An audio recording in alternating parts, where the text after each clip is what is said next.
Hello, it's Breakbros UK and with the LEGO Star Wars Bounty Hunter Battle Pack 75167, which is a set everyone's been talking about, so it's great to finally have our hands on it. Now it's the usual Battle Pack price, costing £11.99p, $12.99 and €16.99, and in Australia it's $22.99, which is awesome value because as you can see from the box graphic you get 4 bounty hunters from the original trilogy with a speeder. Then on the back there's more images showing off the play features, so without stalling any longer, let's open this up and get it all built. And here it is. Now it took us 8 minutes to build and it consists of 125 pieces which mainly make up the blue speeder that's quite big and bulky compared to the minifigures. But what's special about this battle pack is the 4 minifigures, because you get Dengar, Bosk, 4 Lom and IG-88, which is an impressive bounty hunter lineup because you get 4 named characters in one go for a great price. We also did some research and discovered that this set is for the Freemaker Adventures theme because the bounty hunters with the speeder bike briefly appear in the Season 2 trailer,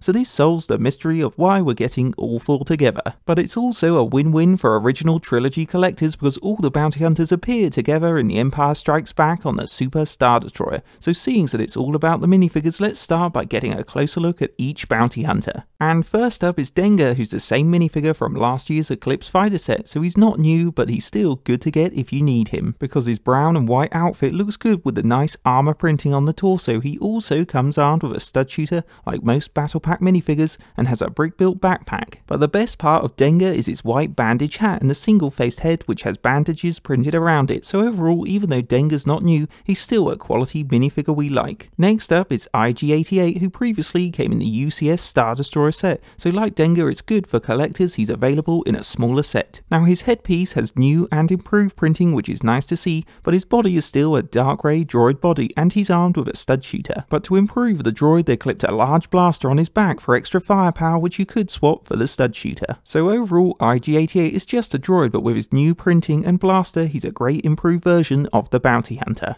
Following on from the droid, it's Bosk, who's a bounty hunter we never expected to see in a small battle pack because he previously came in the UCS Super Star Destroyer set, but we're so glad they included him because this is the first Bosk we've ever got. Now the bounty hunter has this new light yellow suit that's got lots of good detail printing on it, like straps and armoured vest and ammo pouches, and at the bottom of the legs they've added his reptile claws, which is a nice touch. He also has a stud shooter like the others, and at the back there's more good printing on the torso. But what makes the Bosk minifigure is its reptile head that's now olive green, so it's a more accurate skin colour to the movie character, and it's the same head mould as the last Bosk minifigure. We also love the head details like the orange and black eyes, as well as his sinister grinning mouth that brings him to life. So overall this Bosk is definitely the best and most accurate version of the minifigure to date, and it's a real bonus to get him so cheaply. And last up is 4 Lom, who's the star of the set because this bounty hunter is brand new to LEGO, so he should be high up on collectors' must-have lists. He also looks very unique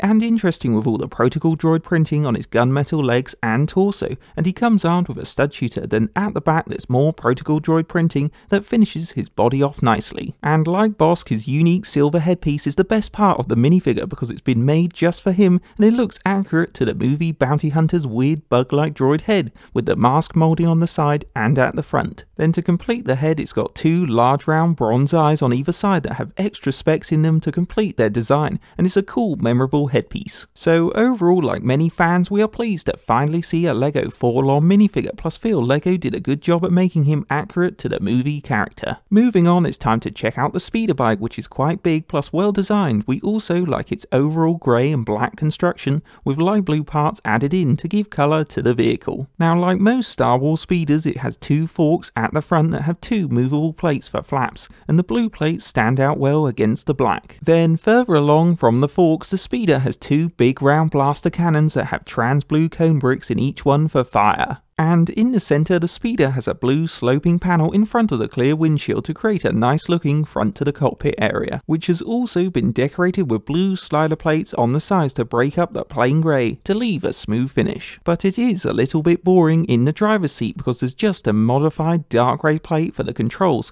which could have been improved on if there was a joystick or control panel instead. And the black seat has a sloping backrest with grille piece on top for detail, so it's only a 1-seater speeder sadly, so you'll have to choose who can drive it, and we chose Bosk, who snugly fits in. Then just behind the seat to the left and right of it is more dual firepower for the speeder because it's got these cool looking stud shooting blasters at the back that have been created well with the stud shooters mounted on a plate base. And to make them look more realistic, there's a black barrel above and below each stud shooter that represents the real blasters, and we like the extra detail. Then in play you can rotate the barrels to aim them because they're clipped to a movable handlebar piece at the back. And in battle it's fun to speed in to unleash the stud shooters on your enemies. And finally, if we swivel round to the rear, you can see that the speeder has a brown backpack clipped on for the bounty hunter's supplies, and below this is a grey thruster engine to finish its design. Then underneath it has a flat bottom so it can be displayed easily. So overall, the Bounty Hunter speeder bike is a top speeder build and we like its weapons and blue colour scheme. However, it's a shame for play only one Bounty Hunter can climb aboard,